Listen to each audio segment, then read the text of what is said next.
goes another cut from Sting. Take it away. You know what that's from? I do know what that's from. What is that from? Mr. Bill O'Reilly. Bill O'Reilly. We'll do it live. We're live. What's up, y'all? It's Luis from Konig Wheels. I'm here with my buddy, the one and only Rich from Konig Wheels. And we're excited to do this one today because we have another Wheel Wednesday podcast. And basically, Max just revealed our guest without even... he just showed up on the screen randomly. But anyways, we have my boy, my brother from another mother, the one and only Formula Drift ProSpec Driver, and one of the illest dudes I know, my man, Derek Madison. What's up, Derek? How you doing, my brother? What up? Dude, I'm doing great. How are you guys doing? Just good. another beautiful Wheel Wednesday. Song. It's Friday night. Why don't we make a Wednesday one? Oh, yeah, it's dude. Wednesday. Because none of us are musicians. And the West Side. Oh, you say you play a little drum or something, right? I used to play drums for my church. Okay. Yeah, bro. Sounds like you're our boy. I used to kill that joint. He has God's hands. Anyways, my bro, how's everything? How's life? How's preparation for Formula Drift?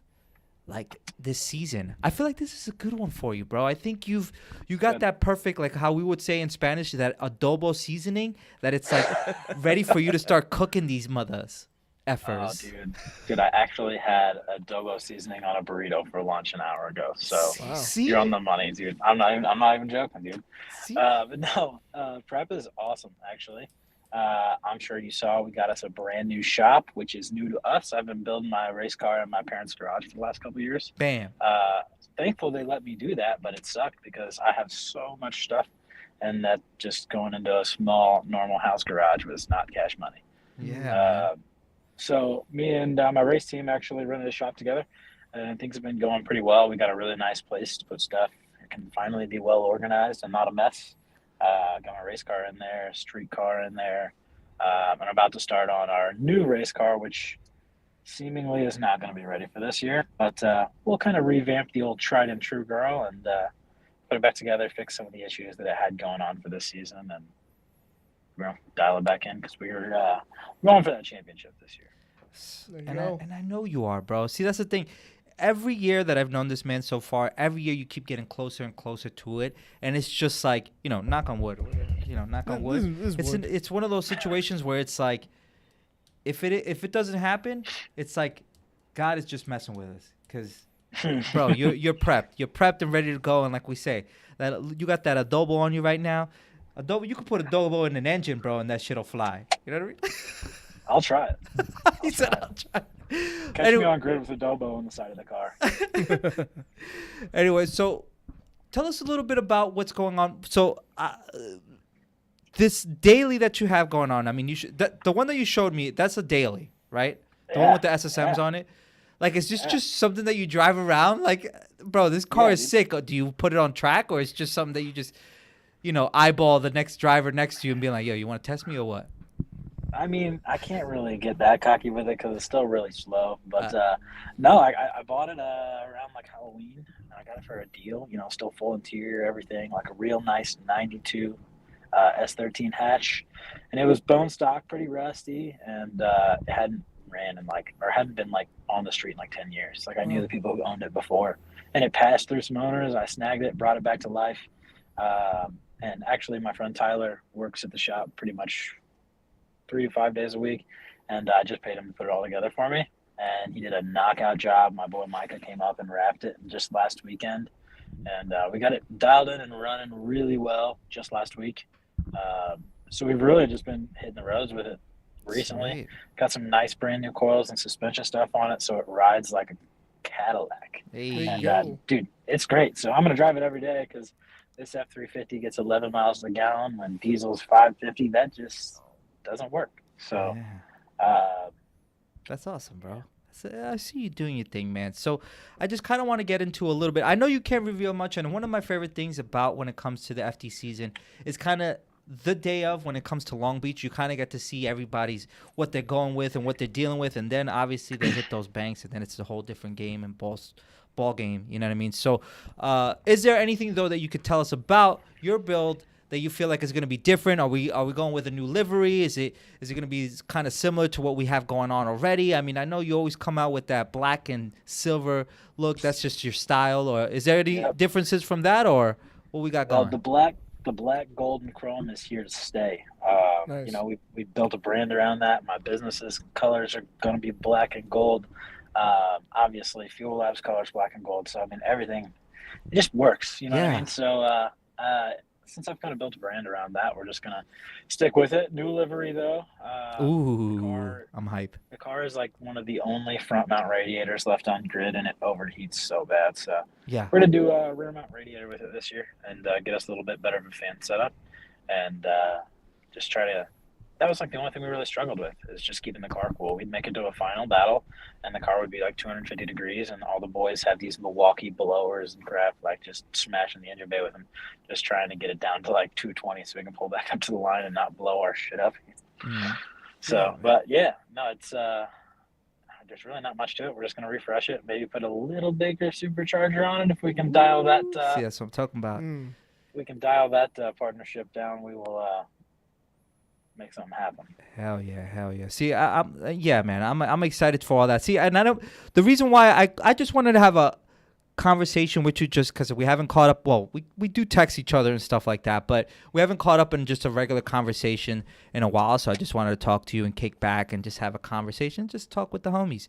But one of the things I wanted to kind of talk about is how's Fuel Lab going, man? What you guys got going on over there? I know you guys are always innovating, doing new things, and you're one of the main men over there, right? What's that? Yeah, it's good. It's very good. Yeah, we got it's a small operation. We just hired our 10th employee. So it's real small. So That's nice. whenever I talk about something, you know, I actually have a say and stuff, which is pretty rad. We just dropped a brand new quick service surge tank. It's like for fuel cells surge tank, and it's the only one that's like serviceable from the top. So if you have like, God forbid, you have a fuel pump failure, no matter what it is, you can just pop it right out the top with 10 bolts, drop a new one in. Whereas pretty much every other competitor, you got to take it completely out of the cell, turn it over, unbolt it, which turns into like an hour affair sometimes. Yeah. So if you got a 5-minute timeout, you're out. Yeah. So for us, we wanted to make it to where if you need to take that 5-minute timeout, you can still get back in the game. So it was kind of cool just to be a part of that. And you know, I'm not the engineer or anything, but I was able to give my input on from a racer's and a race car builder standpoint, just to, hey, this might work a little bit better and this might work a little bit better. So some things in there have a little bit of eye touch on there, which is rad because, you know, you find yourself in a major, massive company, your words get pushed to the wayside. So I love it here so far.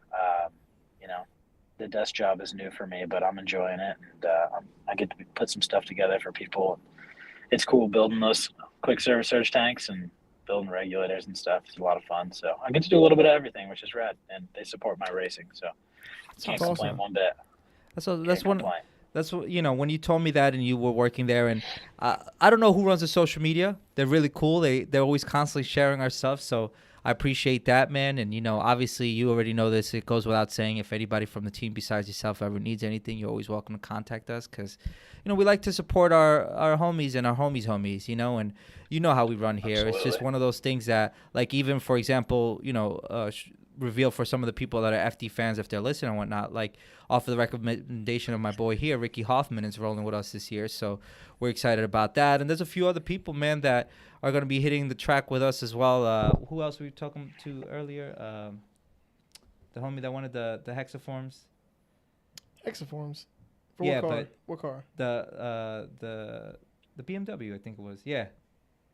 What's it? Jack Davis. Oh, Jack Davis. Yeah. Jack Davis Okay. is going to be on rolling with us. Yeah. There's a few people, Love that, man. dude. Yeah. There's a few people who are going to be working with us this year. So Konig is looking heavy this year when it comes to the FD season. I'm excited, man. Mm-hmm. You I know, thought this we is were good, doing heliograms. Huh? Heliograms, I thought. He's going with the heliograms, right? Okay. Yeah. No, Yeah. he switched it up. Yeah. Yeah. He switched it up just because of other things. Yeah, but my That's homies, where you my know, eyes are. that's what Yeah, you My want to eyes do. are on the Well- heliograms, dude. Those are good. Yeah. Did you have you guys had conversation where he's going with yet, or No, I don't think so. But No, not really. you haven't decided? Is that what it is? No, I mean, I got, I don't know, man. You sent me those new ones again, and those looked cool, too. You're making it real hard for a guy to decide. You know what's funny? This is a true story. So remember, so we have to send it to him, by the way, too. So remember the picture of the one that we had at SEMA, and it was a picture of you. We actually have that. Yeah. We want to send it over to you, which I have it for you. Yes. So I got to send it over to you because I thought it was really cool. I got some pictures of you with it too, and yeah, man, we just thought it was really cool and want to do that. You know, send it over. That was rad. I thought it was really cool that I was on the side of your booth. So, yeah, man. I mean, as you should be, man. You're one of the dudes that we've been rolling with, and I always appreciate you, man, because you're always kind and chill, and you're not a cornball, as I would say. You know what I mean? There's a lot of cornballs in this industry. So, all right, so let's get into it. So one of the topics that I kind of wanted to talk about, just kind of riffing on what's going on. So I don't know if you know. Some of the cars that are basically just are going to be dropping this year. Now, you know about the 25-year mark when it comes to importing cars. And this year's a whole new year. Mm-hmm. And I kind of thought this was an interesting topic just because I'm a big fan. Every year, you kind of look at what exactly you can import over. And there was a few cars that kind of made the list that I was really excited. And hopefully, when it comes to FD, we kind of get to see them on the track because it's always cool when someone brings a new car into the track, kind of sees how it works and how what they can do it when it comes to the American market. Now, the only sucky part about this, Derek, is that you can't see what we're seeing. You know what I mean? So, but I'll do my best to kind of talk about some of the cars that we could that you know what I mean that are basically made the market when it comes to 2023. So. Bear with me as I'll try my best to explain to you what exactly I have in mind when it comes to top 5 cars.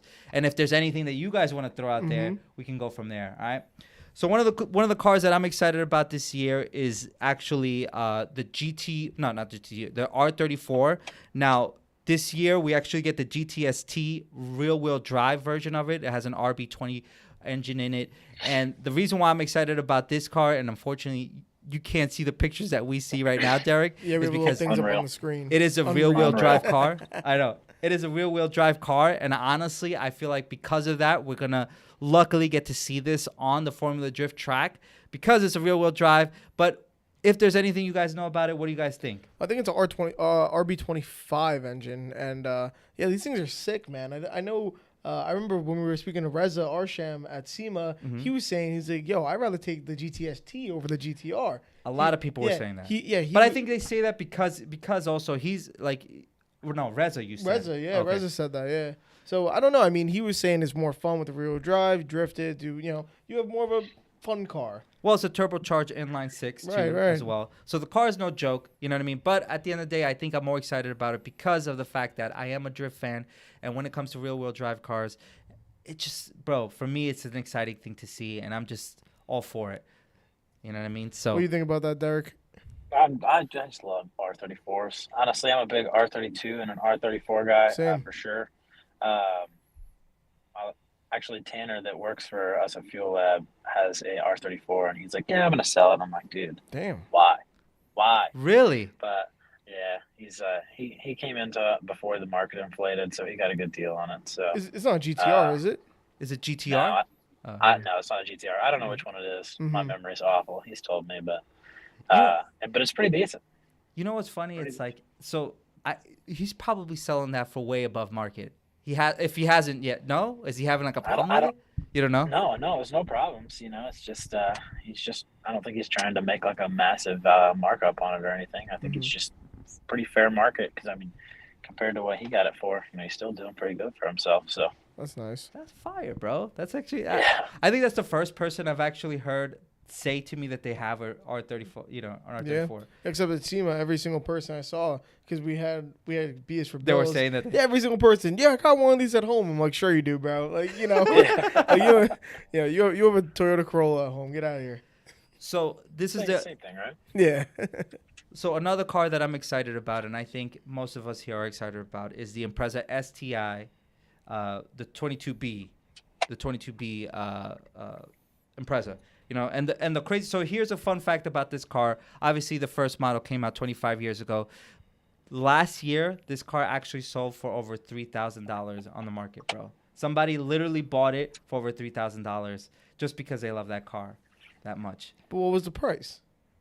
$300,000. They bought it for that much. I thought you were saying $3,000. No, $300,000. $300,000. Yeah, somebody bought that car for $300,000. Yeah, hopefully with 0 miles on it, perfect condition, showroom floor. Yeah, I hope so. Yeah, I mean that's big money. Wow. And here's another fun fact, Eric. My man right here has a 2022 WRX, and this car has more horsepower than his car. And so what, bro? It's an STI. I don't have an STI. You know, it has more horsepower than your car too, bro. Damn. It does. Fucking, let me have it. But It does. I don't know. I'm excited for this STI too. This is actually probably my favorite Subaru of all time, which is probably also everyone else's. But yeah, this thing is sick, man. I love, the two doors are dead, so you see a coupe. It's just such a cool thing to see out there, especially a rally car, because I don't think there's any rally coupes out there right now on the market. In fact, there's probably none. Yeah. Yeah. Yeah, well, Not a lot. yeah. This is one of those cars that kind of tests, it has a boxer engine as well, 2.2 liter boxer engine. It's literally kind of one of its kind type of deal, you know what I mean? So, and unfortunately, you don't get to see the picture again, Derek, but we're looking at this damn car and it's freaking fire. And I saw it. you saw it. You saw it. I saw it. But All right. this is a good one. You're gonna see these too. Unlike the R34, especially a GTS-T, I don't know how often you're gonna see them, but I can guarantee you're gonna see these at car shows and stuff like that. People are gonna get them. Absolutely. And it probably won't They're be- already kind of creeping into here already. So. There's gonna be ratty daddy ones out there. Oh, So 100%. these things aren't gonna be arm and leg. Yeah. Like any R34 GTR or GTS-T in good condition is gonna be an arm and leg. Yeah. That's just the way it's going to go. So I think with these cars, they're more common, and I don't think people are going to go crazy with the pricing, which is going to make it obtainable for people in the States, Yeah. which is really cool. So another car similar to this car, which did we lose him? No. Oh, you're just looking at us. Okay. we can't see you. Just so listening, man. Yeah. So another car that I'm excited about as well is the Evo 5. Evo 5. That's going to be available to us as well that we can import over here. Mhm. Obviously, for all the good reasons. If you're, for me, all-wheel drive is just a deal and how it goes. You know what I mean? When it comes to cars and things that I want to play with as well. You know what I'm saying? It has the same amount of horsepower as the 22B, which is 280 horsepower. And yeah, man, the car's fire. I mean, it's a good-looking car. I'm excited for it. One of the things that when it comes to these type of things, the reason why I'm even talking about imports is because of what people do to them. Just like my boy over here who has a 240SX, who literally that car can fly off the wall. You know what I'm saying? So that's one of these things that when it comes to these cars, and that's why I'm having this conversation with this dude, because I guarantee you someone like Derek gets their hands on this car and he can literally just tear it apart and make it fly into another dimension. So Yeah, I can definitely tear it apart. I guess you don't really see a lot of all-wheel drives in Formula Drift, huh? No. You can't. Yeah, it's like all-wheel drive is, so it's only like it's obviously for obvious reasons. All-wheel drive is hard to drift. Yeah, but people can drift an all-wheel drive car, right? Derek, you could probably drift an all-wheel drive car. I've never tried. Sure, it'll be hard, but people do. There's videos I out probably there. figured it Jim out. Connor did But there's it and videos stuff of like people that. But it's drifting all-wheel drive cars because you have a rear wheel biased all-wheel drive car. Yeah. So like you can drift that. Like people drift Golf R's. I mean, it's weird looking, but they can do it. Yeah. That is But weird. for competition purposes, I feel like it's a whole different ballgame. I guess so. You know I what mean? wouldn't know. I think it's against the rules, actually. There you Oh go, wow, see? that's crazy. There you I think so. You learn something new, man. go. There you go. There you go. I'm They just drift differently. I think you'd have a hell of a time keeping it up on these big banks. oh, For okay. sure. So it's just harder. Ken Block did it years ago. So yeah, I mean, because you don't counter steer to like keep yourself up on the bank. You kind of steer in and keep it straight, and like only counter steer if you're about to spin, because the fronts are spinning too. So it's like you can very easily just drive yourself like right down the bank versus like taking it around. Right. I don't know. It's been done and you can do it, but I mean, I'm a good beyond thermodynamic drifting law. novice, so I don't really know much about this. So it's good to keep up to date with it. I'm a car guy, but never did any drifting, so you learn something. And you know what's funny? It's very common to hear that. Yeah. You know what I'm saying? But I think also drifting is like kind of like a growing like motorsport. For me specifically, as a person who likes instant gratification type of things, drifting works for me just because it happens so freaking fast and it's freaking loud. This dude hasn't been to a drift event yet, bro. And I'm like excited to bring him one. They had Bring him to a Jersey. drifting thing at Yeah, he's coming to Jersey. They had a drifting thing briefly at Lime Rock for Circuit Legends.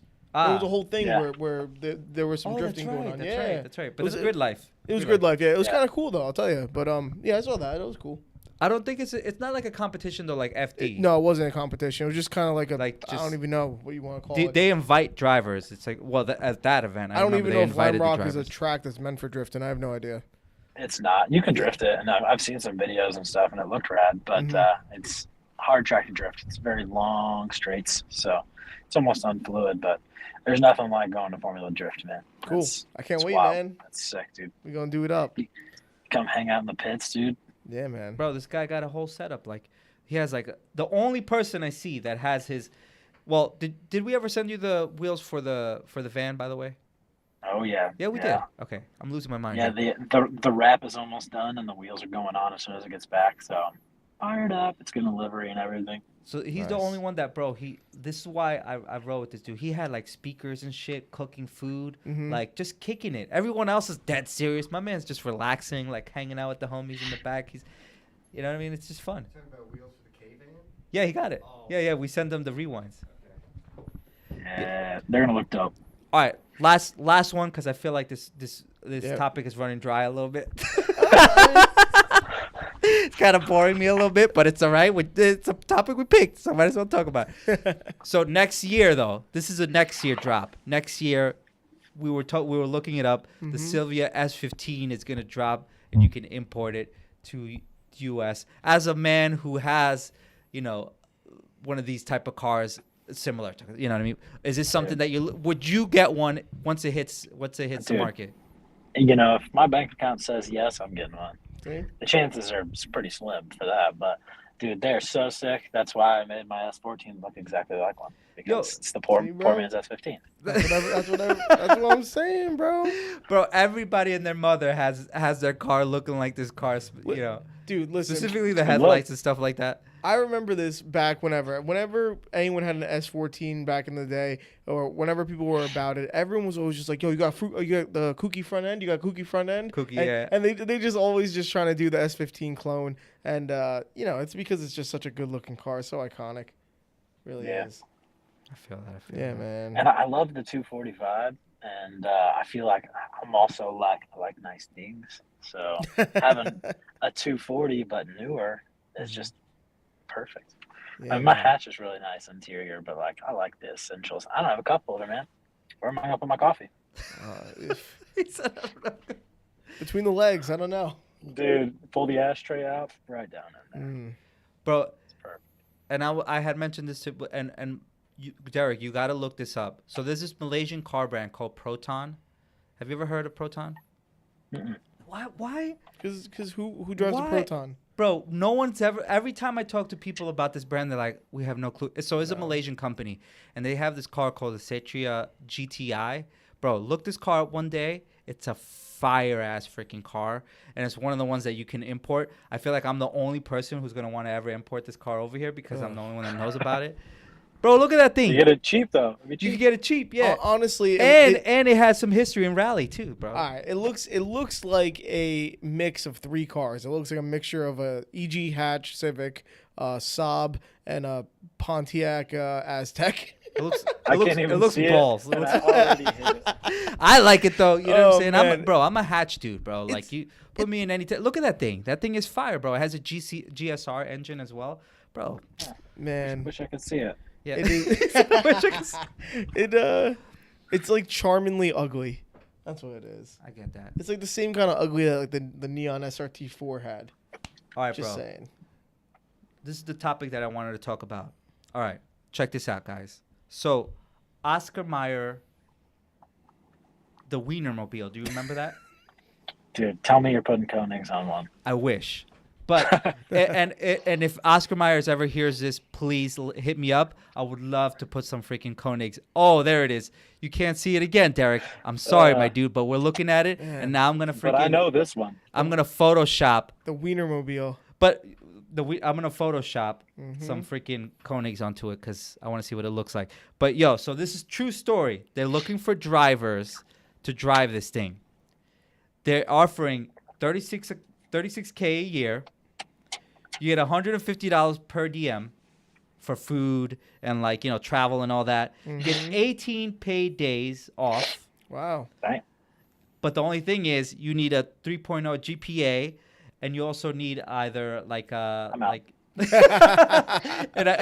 and you either need a degree in marketing, journalism, public relations, or as the Drive have wrote, in mustard.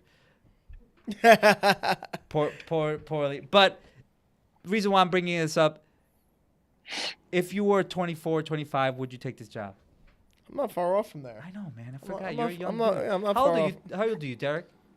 29. Oh man, see you guys are babies, bro. But yeah, I'm 35, bro. Would I drive the Wienermobile?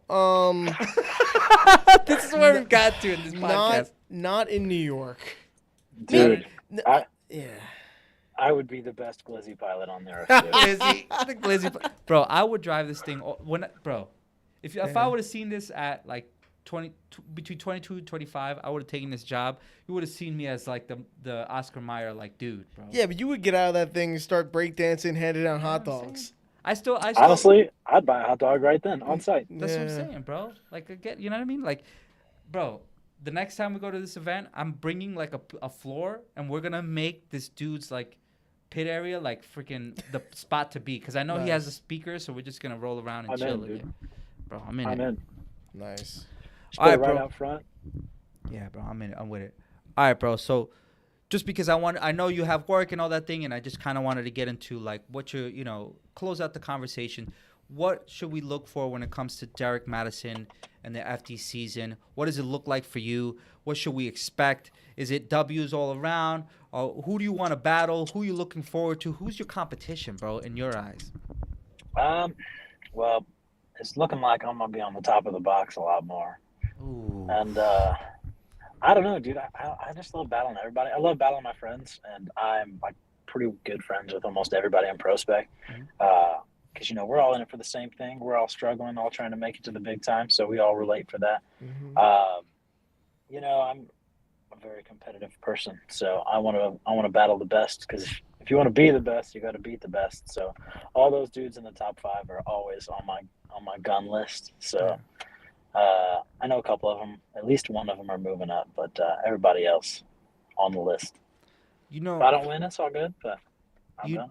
I know I've asked you this, but these are some of the questions that Max had asked before. Like, on the off season, how often are you like doing seat time? Are you just? That's a good question. Are you not doing seat time? No, a little bit of Call of Duty. Bro, and that's why I didn't want to, like, in some capacity, I was like, I know this for some reason. I know that you're just kicking it. Yeah, dude. I mean, we don't.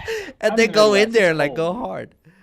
It's cold here. I mean, the season starts in March, ends in like November. So like off season, it's the only time I get to chill, dude. And I mean, even then, I'm still at my shop like 5 days a week, doing something, even if it's just messing around, being an idiot. But yeah, it's nice to just finally have a time that I can just chill and relax a little bit, because during FD season, I feel like I'm gone every other weekend, which, don't get me wrong, it's rad. But yeah, it's a lot, dude. It's a lot. So no seat time in the off season. I got a racing sim that's pretty cheap that I get on every now and then, but only when the boys are on. So what's very often. What's funny? I think that's one of those things that's also underestimated. A lot of people like preach seat time, right.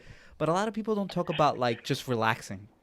Like, competition is such a heavy thing to deal with, that like if you're constantly like just going hard and hitting tracks and doing the seat time thing, and then you go into this season with not a clear mind, and all you're thinking about is like, I got it, you know what I mean, and just this intensity, it might be like an offset type of thing where you're kind of going in there not prepared because you're over prepared. Does that make any sense? I don't know. I've seen a lot of people do that, in other sorts of competition as well. So I don't know. I think also taking the time to relax, taking the time to kind of,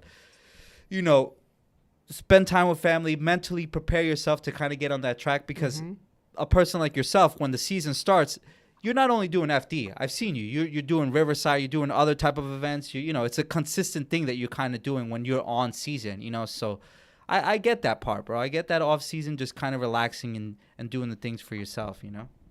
Yeah, that clear mind goes a long way when you get up to the season. You got enough stressing just to prep for the season, so you may as well get some you time in the meantime. It's good. Yeah, man. That's awesome. Well, I'm excited for the season. You know what I mean? Like I said, I just wanted to kind of kick it in here and talk to you and see what you're about and what's going on with your life. Aside from that, how's everything else, brother? It's good, man. I mean, everything's good. We going go-karting on Saturday. Feel like a kid again. So, taking care of yourself again.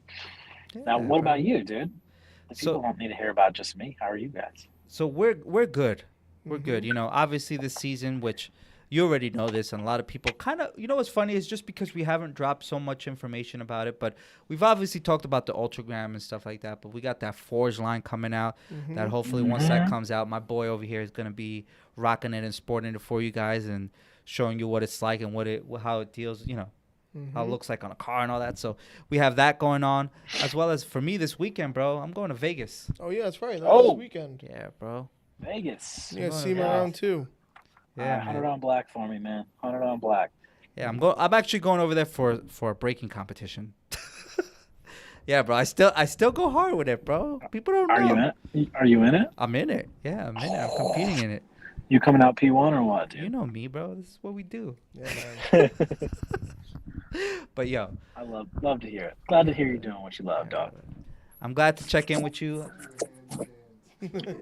Max, that's all I ever get. Anytime when we went to Hyperfest, you weren't there. No. When we went to Hyperfest, bro, I went into the middle circle and we just started braking, and it was like crazy. It was a good time. Hyperfest is a good time. Yeah, Hyperfest is rad. Yeah, man. But yo, my brother, thank you, Derek, for taking the time.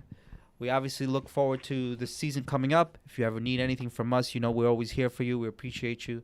And, yeah, thanks, man. Thank you for being on the podcast with us. Yeah, thanks for having me. Thanks for being a part of my program. If y'all ever find yourself in the Midwest, hit me up. You already know. Show you guys around. Yeah, man. But I appreciate it, boys. Thank you guys very much. Thank you, Derek. Tell the boys at FUELAB not to work you so hard, man. No, that ain't never going to happen. They know that. All right, man. Take care. All right, brother. Take it easy. All right, y'all. Thanks. See ya. I love that dude, man. Yeah, man. He's always cool and chill to talk to. And that's the reason, we were talking about kind of what type of podcast today was going to be. And I just wanted to kind of have a conversation, man. Yeah. We're always kind of trying to hit hard-hitting topics and stuff like that. Right, Sometimes a podcast goes best when you're just having a cool convo.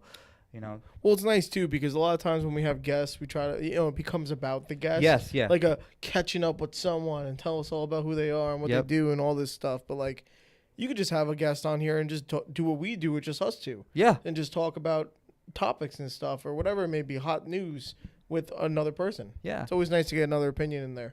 Yeah, man. I mean, and this is the thing that I always have a hard time with these podcasts is how much time we talk. Mm-hmm. You know what I mean? Because there's a million and one things we could talk about. Like there was a topic that I kind of wanted to bring up, which was the fact that there was this whole 22B that was cloned and made. Literally there's a billion and one topics that I wanted to talk about. But the truth is just like you only have a certain amount of time. And also, maybe some topics aren't interesting to others as they are to us. But this is like the way that we're talking right now is how we talk in the office almost every day. Yeah, we're kind of like just talking about what's going on. We talk about car topics. We talk about life. We talk about all these type of things. Mm-hmm. So hopefully you guys like these type of podcasts. If you want us to do it in this kind of format, let us know because, we have fun with it, man. And, yeah. This is my piece. Friday content this weekend, this week, Friday.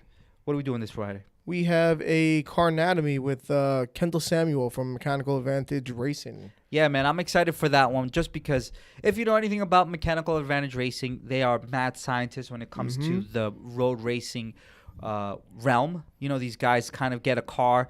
It starts off as one thing and then it ends up as another. If you look at and if you tune in this Friday, you'll get to see a car that was once an STI turn into what he calls a slumdog STI. Yep. The thing is just a madman of a car. It goes over 800 horsepower. Twin turbo car. Yeah. The thing is a savage car. I got to see it in person. That thing is mean. I mean, it's the same thing like we had Grant Walker. Grant's car is incredible. Bro, that's like a Batmobile. It is like a Batmobile. His car is so sick. That's how you turn little Miata into an absolute beast, Bro, it's insane what these guys do with their cars. And I think that's the reason why I'm excited for this episode, just because it's a test to what people can do with innovation and time and effort. Plus, I got to talk to Kendall, and he is incredibly knowledgeable. Oh, the guy is so knowledgeable. He's truly, like you said, kind of mad scientist vibes. Yeah. So really interesting stuff, and he has tons of knowledge, and he shares it with people. If anyone's trying to get on the track or build a car or learn about a particular, something or another, you might learn something from him because he's sharing the wealth. Yeah, for sure. Mm-hmm. And yeah, I think that's it. Mm-hmm. Yeah, guys, thank you for joining us for another Wheel Wednesday podcast. We appreciate you. And you have a good one. as they say.